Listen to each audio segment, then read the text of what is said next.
Sandal পিন্ধা আন্দোলনকাৰী মানুহ এজনে যেতিয়া চানমাৰিত মাটি কিনে সেই প্ৰশ্নৰ উত্তৰ কোনে দিব?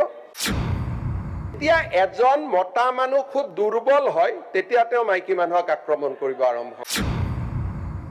Challenge accepted. Challenge is accepted. Vote লাগে আপোনালোকক এতিয়া কাৰো ভোট নালাগে। এবাৰ আহিছে 26 আহিছে আপোনাৰ কথা বদলিছে এই ভোট খেলিব আপোনাৰ কথা বদলিলে 26 আহি গ'ল। আপুনি অলপ আগতে কৈছিলে বোলে আপুনি শুনি লওক আৰু এই গোটেইখিনি ভোট আপোনাৰ নামত দি দিছো। মই আজিও কৈছো যে বিজেপিয়ে কাৰো পৰা ভোট আশা নকৰে। আপুনি যে কংগ্ৰেছৰ মন্ত্ৰীটো আপুনিও আছিলে, মই আছিলো, আটাইতকৈ শক্তিশালী মন্ত্ৰী এজন আছিলে, আছিলো, আপোনাৰ দিনত মানুহ মৰিছিলে, এতিয়া আপুনি তাৰমানে আপোনালোকে ইনডাইৰেক্টলি শক্তিশালী বুলি মই এটা কথা বুজি নাপাওঁ। কংগ্ৰেছৰ সদস্যসকলে অখিল গগৈ ভাল কৰিব যায় নে বেয়া কৰিব যায়, মোক শক্তিশালী বুলি কৈ তৰুণ গগৈক দুৰ্বলী কৰি দিয়ে আপোনালোকে। আজি মোৰ মন্ত্ৰীসভাত কোনোবা শক্তিশালী মন্ত্ৰী আছে নেকি? যেতিয়া আপোনালোকে কয় এৱে চলাইছিল এৱে কৰিছিল, তৰুণ গগৈৰ ব্যক্তিত্বক আপোনালোকে বাৰে বাৰে কিয় অপমান কৰে? মৃত মানুহ এজনক নাপায় নহয় তেনেকুৱা কৰিব। ভালকে দেখি আপোনালোকে আপুনি এনেকে মই এইটো এটা প্ৰৱণতা দেখিছো যে মৃত্যুৰ পিছতো অখিল গগৈ তৰুণ গগৈ কিমান সমালোচনা কৰে। এইবিলাক একেবাৰে আপুনি আকৌ পলিটিচাইজ নকৰিব, আপুনি একদম উল্টা কথা কোৱা মানুহ পৃথিৱীত। আচ্ছা আপুনি এটা কওক, এজন আজি যদি এই মন্ত্ৰীসভাত কয় ৰণোজ পেগু মুখ্যমন্ত্ৰীতকৈ শক্তিশালী, তাৰমানে মোক অপমান কৰা হ'ল নে নাই? আপুনি কিন্তু ভাল কাম কেইটা ক্ৰেডিট কেইটা চব লয়। 108টো আপুনি আনিলো বুলি কয়, মিনিষ্টাৰ কাৰণে লওঁ প্লিজ। আপুনি 108টো আপুনি আনিলো বুলি কয়, এইটো কেন্দ্ৰীয় চৰকাৰৰ বস্তু আছিলে। ৰিপ্লাইটো শুনি লওক, এইটো আপোনাৰ ৰেকৰ্ড, ৰিপ্লাইটো শুনি লওক। এনএছএনটো আপোনাৰ আপোনাৰ লগত মই টু মেমে কৰিব খোজা নাই, কিন্তু ৰেকৰ্ডত কৈছো 108 সম্পূৰ্ণ ষ্টেট গভৰ্ণমেণ্টৰ স্কিম আছিলে যেতিয়া আমি আনিছিলো। ৰেকৰ্ডত কৈছো। কালি মোৰ ওপৰত প্ৰিভিলেজ মোচন লৈ আহক যদি মই ভুল কৈছো। গতিকে আপুনি যিখিনি আপোনাৰ মই দেখিছো যে বয়স যিমানে হৈ গৈছে আপুনি সৰু ল'ৰা টাইপ হৈ গৈছে। আপুনি এটা মনত কেতিয়া ভাবিছন 126 জনৰ কোনেও এনেকে উঠা পুঠা নকৰে, আপুনি কৰি থাকে। আৰু সাধাৰণ দুই এজন মানে ভাবে যে আপুনি বহুত এক্টিভ এমএলএ, কিন্তু আচলতে যে আপোনাৰ একোৱে নাই। You have nothing. আপুনি যদি ইন্টেলেকচুৱেলি চাব যে একো যায়, আপুনি খালি ভুল তথ্যবিলাক দি থাকে। ইটো সিটো এতিয়াই কৈ দিলে NHM চেন্ট্ৰেল গভৰ্ণমেণ্টৰ। হৰি 108 was a state government scheme. Give credit to Tarun Gogoi. তো আপুনি টেটৰ শিক্ষক, it was a state government. আপুনি মনত কৰকচোন, টেটত যেতিয়া শিক্ষক নিযুক্তি হৈছিল আপুনি ল'ৰাবিলাকক গৈ কি কৈছিল? এই তহঁতৰ 9 মাহৰ চাকৰি চব চেজ হৈ যাব কৈছিল নে নাই কওকচোন? আপুনি যিমান এতিয়া সেই কন্টেক্সুৱেল শিক্ষক এতিয়া কন্টেক্সুৱেলে হৈ আছে, আপুনি কৰিব পৰা নাই। এইটো আপোনাৰ দিনত স্কুল কমিছে, স্কুল বহা নাই, চৰকাৰী স্কুল। আপোনাৰ ঘৰত প্ৰাইভেট স্কুল হৈ গৈছে, আপোনাৰ ঘৰৰ মানুহে প্ৰাইভেট স্কুল খুলিছে। যেতিয়া কোনেও একো কৰিব নোৱাৰে, যেতিয়া এজন মতা মানুহ খুব দুৰ্বল হয় তেতিয়া তেওঁ মাইকী মানুহক আক্ৰমণ কৰিব আৰম্ভ কৰে। আপোনাৰ মই যদি কওঁ আপোনাৰ পৰিবাৰে বিবৰা কলেজত কেনেকে চাকৰি পাইছিল, মইতো আজিলৈকে কোৱা নাই। গতিকে ক'ব লাগে। এইটো সময়ত আপুনিও চ্যালেঞ্জ।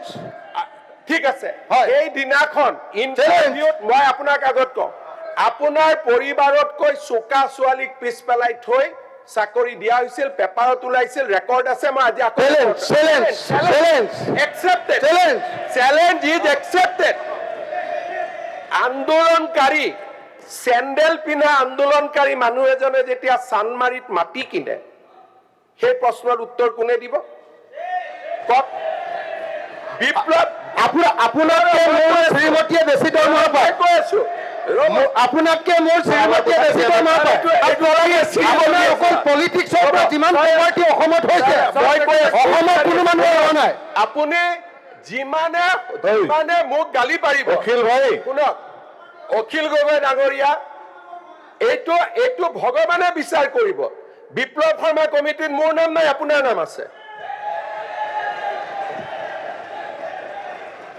মাননীয় অধ্যক্ষ মহোদয় মই গোটেই লিষ্টখন আপুনি APSC লিষ্টখন আপুনি দিয়ে কিন্তু আপোনাৰ নাম নাই কথাখিনি স্যাৰ ভাল লাইনত হ'ব লাগে APSC কেলেংকাৰীত আপুনি জড়িত কিন্তু আপোনাৰ নাম নাই সম্পূৰ্ণ নহয় স্যাৰ কমিটিখনৰ যিমানটা ডিফামেশ্যন কেছ হৈছে আপুনি কোৰ্টত গৈ মোৰ পুলুকা মাৰিছে এইটো পেপাৰে লিখা কথা মই লিখা কথা নহয় বুলি মই আপোনাৰ ওপৰত যিমানটা ডিফামেশ্যন কেছ দিছো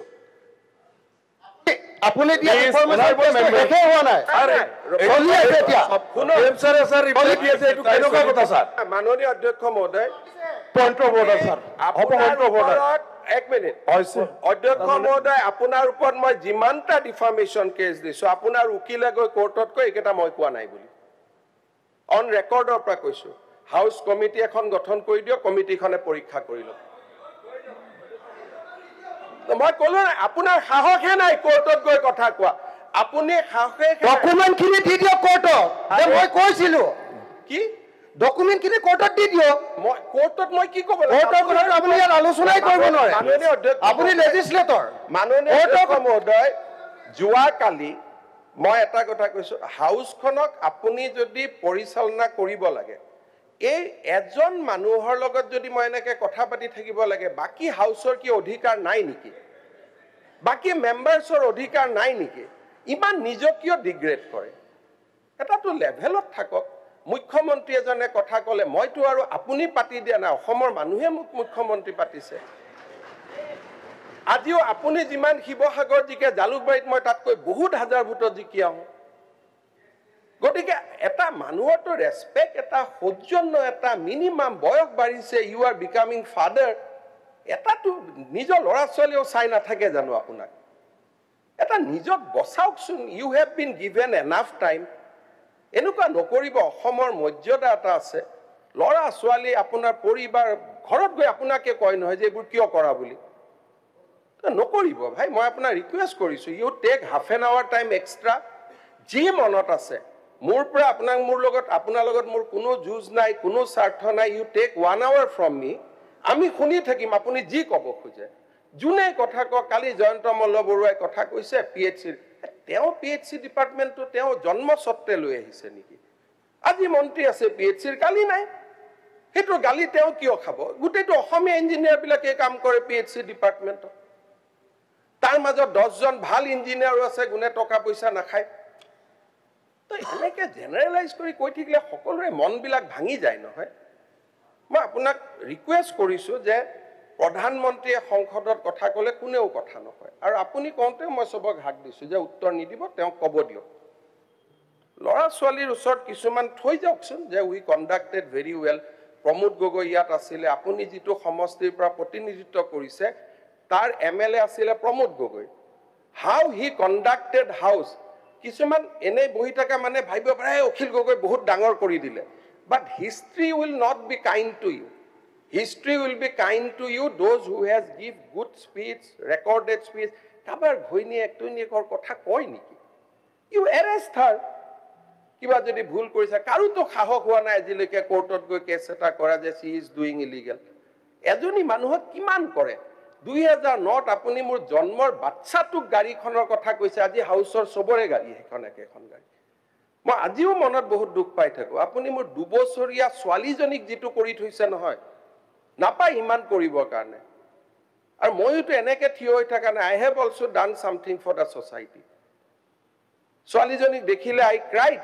হাউ many nights looking at her সৰু ছোৱালী এজনীক আপুনি তাইৰ বয়স তেতিয়া 2 বছৰ 3 বছৰ হৈছিল আপুনি মনত ৰাখিব মই আপোনাক তথাপিতো আই টক টু ইউ তথাপিতো আপোনাক মই মাতি লৈ যাওঁ তথাপিতো নিয়মতেতো মোক ঘৰত গালি পাৰে মানুহজনৰ লগত কিয় কথা পাতিছা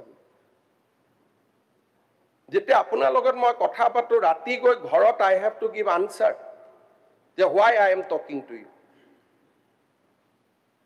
আজি কাৰ গাড়ী নাই যিখন গাড়ীৰ কাৰণে আপুনি মোক ছোৱালীজনীক ধৰিছিলে আজি জয়ন্ত বৰুৱাৰ পৰা সৰু সাংবাদিক এজনলৈকে সৰু বিধায়কে কোনে সেইখন গাড়ীত নুঘূৰে মোক কওক আজি আপোনাৰ গাড়ীখনৰ কোৱালিটি লক আৰু সেই সময়ত মই চলোৱা গাড়ীখন মিলাই চাওক মই নকওঁ মই নিজে আজি নিজক অলপ বুজি লওকচোন যে হোৱাট আই এম এতিয়া কৈছে লিষ্টখন বিপ্লৱ শৰ্মাক মই দিলোঁ তাৰমানে বিসম্বাদী কংগ্ৰেছ বিধায়ক এজনে লিষ্ট দিব পাৰে নেকি তেতিয়া মই বিসম্বাদ কৰি থকা মানুহ এটা মোৰ সিকিউৰিটি উঠাই লৈ গৈছে মোৰ ভাইটিক ট্ৰান্সফাৰ কৰিছে সেইজন মানুহে গৈ লিষ্ট দিব পাৰে এই do not go to A certain level কোনোবাই আপোনাক ভোট দিয়ে দিব কিন্তু যিসকলে আপোনাক জিকাই তেওঁলোকক মই এদিন মাতি আনি দেখুৱাব খোজো যে আপুনি কি লেভেলৰ বিধায়ক বাকি সকলে কিমান ইন্টেলেকচুৱেলি কথা কয় নকৰিব ভাল নালাগে